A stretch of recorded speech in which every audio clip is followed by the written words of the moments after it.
Bonjour tout le monde. Aujourd'hui, avant de commencer l'update, j'ai une chose à dire. Ça fait un mois que je fais des updates sur les crypto-monnaies. Ça fait un mois que je vous dis que la baisse qui arrive aujourd'hui, la baisse qui arrive en ce moment, la baisse qui est arrivée, ça fait un mois que je vous dis qu'elle va arriver.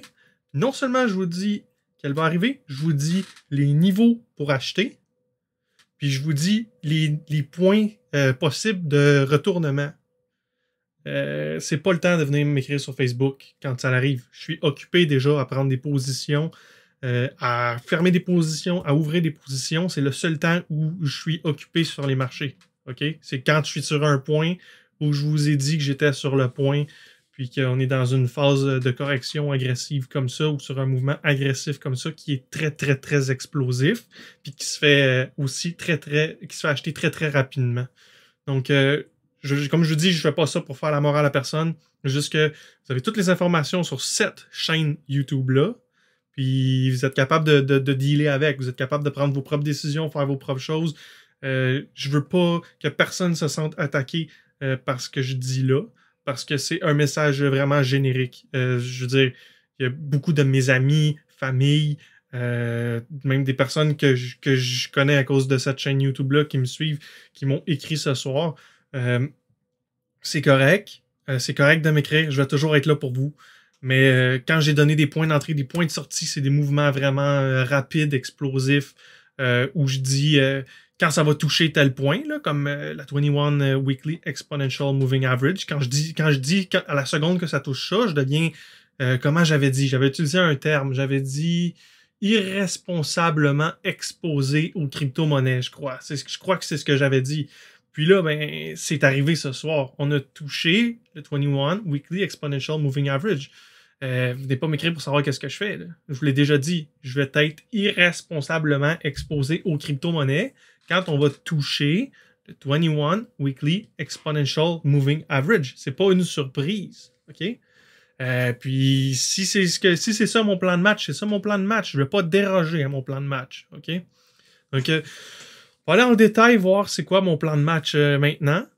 Je suis content pour tout le monde qui ont fait un short. Je suis content pour tout le monde qui n'ont pas fait de short, qui ont holdé, mais qui achètent en ce moment sur le support. Je suis content pour tout le monde qui achète sur le 21 Weekly Exponential Average. Je suis content pour tout le monde qui vont faire de l'argent avec ce coup-là. Je suis vraiment content pour vous. Que je vous aime dans la vie ou que je vous aime pas, qu'on se connaisse pas. Je suis vraiment content pour vous.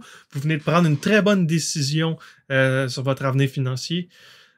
Cependant, on va aller regarder un petit peu les graphiques, qu'est-ce que j'en pense. Peut-être que la correction pourrait se prolonger encore un petit peu. Ceux qui savent, vous connaissez déjà mon opinion, vous avez déjà vu dans mes autres vidéos, on va faire un recap, on va regarder de quoi ça a l'air en ce moment. On va regarder si la tendance se maintient avec notre Wave 5 de l'Elliott Wave en macro trend, jusqu'où elle pourrait aller. On va aussi regarder si le mouvement part encore à la baisse, si on n'a pas vraiment un rebond sur le 21 Weekly Exponential Moving Average, puis qu'on a plutôt une continuation de la descente vers les abysses. Donc, on va regarder ça ensemble. Donc, on va commencer tout de suite avec le graphique qu'on a ici. Donc, sur ce graphique-là ici, on voit le 21 Weekly Exponential Average que j'avais tracé ici. On voit notre Ending Diagonal Pattern qu'on avait parlé qui allait causer notre descente. On voit notre correction ici en A, B et C. La raison pour laquelle j'ai déjà pris une position sur le 21 Weekly Exponential Average, c'est que c'est un support extrêmement fort. C'est le support le plus puissant qui n'existe pas dans les bull runs. Puis en ce moment, ce qu'on vit, c'est un bull run. OK? Quand les prix font ça comme ça ici, là, ça, c'est des bull runs. Okay? C'est des bull markets. Okay? Tout monte. Tu te lèves le matin, puis c'est pas une question. C'est pas est-ce que j'ai fait de l'argent hier ou est-ce que j'ai fait de l'argent en dormant. C'est combien j'ai fait la nuit passée. Est-ce que j'ai fait 1000 ou j'ai fait 10 000? C'est ça la question dans un bull market. Okay? Puis là, on est dans un bull market sur un support majeur d'un bull market. C'est là-dessus qu'on est. C'est là qu'on joue en ce moment. C'est là qu'on se situe.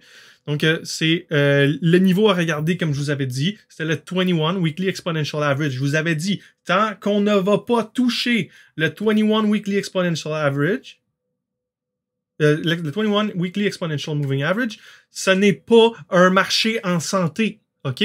Ceux qui capotent puis qui ont peur en ce moment, là, c'est comme si on venait de recevoir des résultats du médecin qui dit « Ton Bitcoin, il va bien, il va perdurer, il est en santé. » OK? Un Bitcoin qui est en santé, c'est un Bitcoin qui va bien performer, c'est un Bitcoin qui va prendre de la valeur. Puis, non seulement on rebondit sur le support, mais en plus, on a le momentum. On l'a absorbé direct. Là. On le voit la candle ici, on l'a absorbé direct. On a touché dessus, on est reparti direct à la hausse. C'est excellent. OK? Donc, ça, c'est pour le Bitcoin. On va aller voir les autres crypto-monnaies. Donc, on a ici Ethereum. Ethereum qui semble vraiment ne pas être dérangé par ce qui se passe sur le Bitcoin. Puis ça, c'est excellent parce que j'avais parlé dans mon autre vidéo juste avant qu'on pouvait avoir 2 coups à la hausse, creux, 2 coups à la hausse, creux, 2 coups à la hausse. Là. Je vous avais dit, possiblement qu'Ethereum peut aller chercher le niveau ici de résistance de Fibonacci au 1.618, possiblement à 0.2447 Bitcoin par Ethereum. Ça veut dire, avec 4 Ethereum, on aurait 1 Bitcoin possiblement. Donc, si on est pour avoir des waves comme ça ici, comme celle-là ici ou comme celle-là ici, puis que c'est juste un cycle qui se répète, c'est excellent pour Ethereum. C'est excellent. On va aller chercher des niveaux majeurs, comme ça ici, possiblement. OK? On va être conservateur. On va commencer par le 0.618, comme je vous avais dit dans le vidéo précédent. Le 0.618 est à 0.1. Donc, à 0.1 sur Ethereum, ça va être une résistance majeure. Ça va être là qu'on va voir si on casse ou si on casse pas. OK? Donc, si on est pour arriver comme ça ici, puis le casser, on va commencer à penser à aller au 1.618. Il est possible qu'on touche le 0.618, qu'on soit rejeté, qu'on consolide un petit peu, puis après qu'on casse. OK? Si on a quelque chose comme ça, encore une fois, ça va être un marché qui va démontrer qu'il a une excellente santé, puis qui est prêt à aller toucher le 0.2447 par BTC par Ethereum. C'est excellent. OK? Donc, si ça arrive, l'Ethereum, sa valuation en dollars va être énorme. Donc, Ethereum va prendre vraiment beaucoup de valeur. Si j'y vais avec un point de vue conservateur, on va possiblement avoir un Ethereum qui va frôler les 10 000 US à ce moment-là, si on y va d'un point de vue conservateur. Puis, c'est pas mal ça pour Ethereum. Autrement, si Ethereum se fait rejeter, on va rester dans le canal qu'on a ici. OK? On va rester dans notre canal. Pour XRP. XRP, maintenant, vous aviez mes targets. Je crois encore que c'est possible qu'XRP corrige plus que ça. Même chose pour le Dogecoin. J'avais un target autour de... c'est pas mon target, ça. C'est pas là. C'est pas comme ça. C'est pas le bon graphique, mais c'est pas grave, je vais le retracer. Donc, Dogecoin. Dogecoin, je m'attends à une correction possible autour de 30 cents. Autour de 30 cents, c'est une possibilité pour Dogecoin. Encore là, c'est possible qu'on trouve du support sur le 0.5 ou sur le niveau qu'on a là actuellement. Okay? Parce que c'est un autre support de Fibonacci. Okay? Mais idéalement, j'aimerais voir Dogecoin et XRP retracés autour du 0.618. Le Dogecoin autour de 30 cents, le XRP autour de 80 cents. Je prendrais des positions agressives avec du levier en long. Ensuite de ça, je vous avais dit que j'allais closer mon short sur BTC autour de notre 21 Weekly Exponential Moving Average. C'est fait, je l'ai fermé. J'ai ouvert un long sur le 21 Weekly Exponential Moving Average. Ça m'a pris un petit peu de temps. J'ai eu du délai à prendre mon téléphone puis à placer l'order. J'aurais dû le faire qui allait trigger selon le prix. Déjà, j'ai réalisé un gain de 31% depuis que je l'ai ouvert tout à l'heure.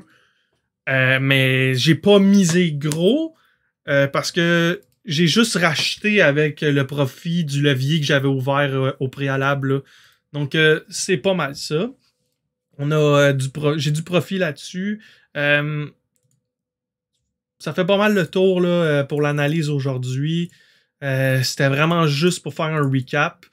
Comme je vous dis, prenez-le pas personnel. Prenez-le pas personnel aujourd'hui. Si je vous ai refusé vos appels, si je vous ai pas répondu, c'est rien contre personne. C'est juste que je suis débordé.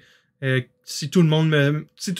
Ça me fait plaisir. Je passe mes journées, ok? Honnêtement, je passe mes journées à répondre au téléphone, à répondre à des messages sur ce que je pense que le marché va faire, sur ce que les prix futurs, à expliquer comment acheter, comment vendre, comment transiger. Je passe mes journées à le faire. Ok, ça me fait plaisir, j'adore ça. Puis je le fais par passion, je le fais parce que j'aime ça. Mais euh, quand je peux pas répondre, s'il vous plaît, surtout si je prends la peine de faire un statut Facebook, c'est pas la peine de m'appeler, c'est pas la peine de m'envoyer 10 messages, c'est pas la peine de m'appeler 8 fois. Si je vous dis je suis occupé, je peux pas répondre. Si je fais un statut pour dire je suis occupé, je peux pas répondre, s'il vous plaît, respectez ça. Ça va toujours me faire plaisir de vous donner des conseils qui sont des conseils d'amis, en passant pas des conseils financiers. Ça va toujours me faire plaisir. Mais, mais il faut pas abuser. Là. Quand je vous dis que je peux pas, parce que je suis occupé, parce que le marché bouge, parce que je prends mes positions, parce que je fais attention, s'il vous plaît, respectez ça. C'est tout. Je vous souhaite une bonne journée.